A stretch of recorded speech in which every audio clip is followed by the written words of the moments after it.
Hello friends, ഞാൻ അഖിൽന, സൈലത്തിലെ commerce ഫാക്കൽറ്റിയാണ്. ഈ കഴിഞ്ഞ ദിവസങ്ങളിൽ പുറത്തിറങ്ങിയ ഇംപ്രൂവ്മെന്റ് എക്സാം റിലേറ്റഡ് ആയിട്ടുള്ള ഒരു നോട്ടിഫിക്കേഷൻ നിങ്ങളിൽ പലരുടെയും ശ്രദ്ധയിൽപ്പെട്ടിട്ടുണ്ടായിരിക്കും. സാധാരണ രീതിയിൽ മാർച്ചിൽ +1 പബ്ലിക് എക്സാം എഴുതുകയാണെങ്കിൽ ജൂൺ ജൂലൈ മാസങ്ങളിലാണ് അതിൻ്റെ റിസൾട്ട് വരാറ്.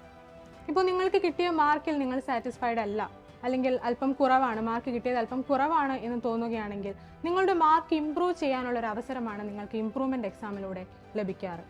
സാധാരണ രീതിയിൽ സെപ്റ്റംബർ മാസങ്ങളിലാണ് നിങ്ങളുടെ ഇംപ്രൂവ്മെന്റ് എക്സാം നടക്കാറ്. ഈ സമയത്തിന്റെ പ്രത്യേകത എന്തെന്നാൽ +1 പബ്ലിക് എക്സാം കഴിഞ്ഞു, റിസൾട്ട് വന്നു, നിങ്ങളുടെ +2 ക്ലാസ്സുകൾ ആരംഭിച്ചതേ ഉള്ളൂ, നിങ്ങളൊന്ന് ട്രാക്കിലായി വരുന്നതേ ഉള്ളൂ. നിങ്ങൾക്ക് പ്രത്യേകിച്ച് വേറെ എക്സാമുകളോ വർക്കുകളോ ഒന്നും ഉണ്ടായിരിക്കില്ല. സോ വളരെ റിലാക്സ് ചെയ്ത് +1ലെ പോർഷൻസ് ഒക്കെ നല്ലപോലെ റിവൈസ് ചെയ്ത് നല്ലപോലെ പഠിച്ച് ഇംപ്രൂവ് ചെയ്യാനുള്ള ഒരു അവസരമായിരുന്നു ഇത്. എന്നാൽ ഈ കഴിഞ്ഞ ദിവസങ്ങളിൽ ഇറങ്ങിയ നോട്ടിഫിക്കേഷനിൽ പറയുന്നത് ഇനി മുതൽ +1 ഇംപ്രൂവ്മെന്റ് എക്സാം സെപ്റ്റംബർ മാസങ്ങളിൽ ആയിരിക്കില്ല നടക്കുന്നത്. മറിച്ച് നെക്സ്റ്റ് ഇയർ മാർച്ചിൽ നിങ്ങൾ +2 പബ്ലിക് എക്സാം എഴുതുകയും നിങ്ങളുടെ ജൂനിയേഴ്സ് +1 പബ്ലിക് എക്സാം എഴുതുകയും ചെയ്യും.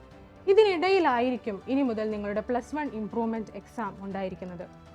ചിലപ്പോൾ രാവിലെ നിങ്ങൾ +2 പബ്ലിക് എക്സാം എഴുതുകയും ഉച്ചയ്ക്ക് ശേഷം +1 ഇംപ്രൂവ്മെന്റ് എക്സാം എഴുതുകയും ചെയ്യേണ്ട ഒരു സിറ്റുവേഷൻ ഉണ്ടായേക്കാം. ഒരുമിച്ച് +1ഉം +2ഉം പഠിക്കേണ്ടതായിട്ടുള്ള ഒരു സാഹചര്യമാണ് ഇനി വരാനിരിക്കുന്നത്. നിങ്ങളുടെ സീനിയേഴ്സ്, അതായത് +1 റിസൾട്ട് വെയിറ്റ് ചെയ്തിരിക്കുന്ന അപ്കമിങ് +2 സ്റ്റുഡൻസ്, അവർ പറയുന്നത് ഇനി ഞങ്ങൾ ഇംപ്രൂവ് ചെയ്യുന്നില്ല, ഞങ്ങൾക്ക് കിട്ടിയ മാർക്ക് മതി, +2 നന്നായിട്ട് പഠിച്ചിട്ട് +2ൽ നല്ല മാർക്ക് സ്കോർ ചെയ്യാമെന്നാണ്. അവർ ഈ ഒരു സിറ്റുവേഷനെ എങ്ങനെ സമീപിക്കണം എന്നതിനെക്കുറിച്ച് നമ്മുടെ അധ്യാപകർ +2 കൊമേഴ്സ് ചാനലിൽ വീഡിയോസ് ചെയ്തിട്ടുണ്ട്.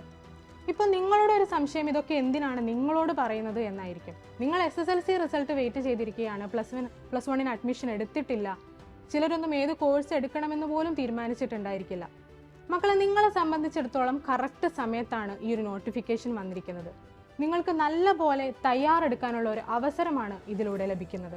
നിങ്ങളുടെ ചേച്ചിമാരും ചേട്ടന്മാരും നിങ്ങളോട് പറഞ്ഞിട്ടുണ്ടായിരിക്കും +1ന് അല്പം മാർക്ക് കുറഞ്ഞാലും വലിയ കുഴപ്പമില്ല, അത് ഇംപ്രൂവ് ചെയ്യാനുള്ള ഒരു അവസരം നിങ്ങൾക്കുണ്ട് എന്നുള്ളത്.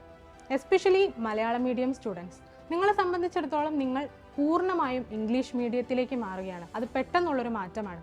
അതിൻ്റെതായ ബുദ്ധിമുട്ടുകൾ തുടക്കത്തിലെ നിങ്ങൾക്ക് ഫേസ് ചെയ്യേണ്ടതായി വന്നേക്കാം. +1ൽ നിങ്ങളുടെ പെർഫോമൻസ് അല്പം മോശമാവുകയാണെങ്കിൽ അത് നിങ്ങൾ നികത്തിയെടുക്കാൻ ശ്രമിക്കുന്നത് ഇംപ്രൂവ്മെന്റ് എക്സാമിലൂടെ ആയിരിക്കാം. എന്നാൽ ഇനി നിങ്ങൾ ഒരു ഇംപ്രൂവ്മെന്റ് എക്സാമിനുള്ള സാധ്യത പൂർണ്ണമായും ഒഴിവാക്കാൻ വേണ്ടി ശ്രമിക്കുക. നിങ്ങൾ ചെയ്യേണ്ടത് +1 പാഠഭാഗങ്ങൾ ആദ്യം മുതലേ തന്നെ നല്ലപോലെ മനസ്സിലാക്കി +1 പബ്ലിക് എക്സാമിന് തന്നെ നിങ്ങളെ കൊണ്ട് കഴിയുന്ന അത്രയും മാർക്ക് സ്കോർ ചെയ്തെടുക്കാൻ വേണ്ടി ശ്രമിക്കുക. അതിന് നിങ്ങൾക്ക് വേണ്ടത് നന്നായി പഠിക്കാൻ പറ്റുന്ന ഒരു പ്ലാറ്റ്ഫോമാണ്. അവിടെയാണ് സയൻസ് മേഖലയിൽ മികച്ച ക്ലാസുകൾ നൽകിക്കൊണ്ട് മുന്നേറുന്ന സൈലം നിങ്ങൾക്ക് വേണ്ടി കൊമേഴ്സ് ബാച്ചുകൾ ആരംഭിച്ചിരിക്കുന്നത്. +1 +2 കൊമേഴ്സ് ക്ലാസുകൾ ഉടൻ തന്നെ സൈലത്തിൽ ആരംഭിക്കുന്നതായിരിക്കും. നമുക്ക് +1 ആദ്യം മുതലേ തന്നെ കൺസെപ്റ്റുകളൊക്കെ മനസ്സിലാക്കി നല്ല ഇൻട്രസ്റ്റിംഗ് ആയിട്ട് നല്ല അടിപൊളിയായിട്ട് പഠിച്ച് +1 പബ്ലിക് എക്സാമിന് 100% മാർക്കും സ്കോർ ചെയ്തെടുക്കാം. അതുതന്നെയാണ് സൈലത്തിന്റെ ലക്ഷ്യവും. ഇനി നമുക്ക് ഇംപ്രൂവ്മെന്റ് എക്സാമിനോട് നോ പറയാം.